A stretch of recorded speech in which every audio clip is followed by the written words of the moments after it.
आज राज्यभरात गणेश जयंती मोठ्या भक्तिभावाने साजरी करण्यात येत आहे. माघी गणेश जयंती म्हणून ओळखल्या जाणाऱ्या या दिवशी विघ्नहर्ता गणरायाचा जन्मोत्सव निमित्त मंदिरामध्ये विशेष पूजा अर्चा पार पडली.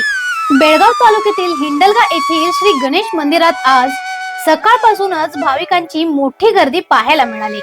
हजारो भाविकांनी गणपती बाप्पाचे दर्शन घेऊन सुख समृद्धी आणि विघ्नमुक्त जीवनासाठी प्रार्थना केली. मंदिरात दर्शनासाठी आलेल्या सर्व भाविकांसाठी महाप्रसादाचे आयोजन करण्यात आले होते. महाप्रसादाचा लाभ घेण्यासाठी भाविकांनी मोठ्या प्रमाणात सहभाग नोंदवला. गणेश जयंती निमित्त मंदिर परिसरात भक्तिमय वातावरण निर्माण झाले होते. शांतता व सुव्यवस्था राखण्यासाठी मंदिर प्रशासनाकडून योग्य नियोजन करण्यात आले होते. विघ्नहर्ता गणरायाच्या जयघोषाने संपूर्ण परिसर दुमदुमून गेला. अशा आणखीन अपडेटसाठी फॉलो करा व्हॉइस ऑफ तेनुग्रामला.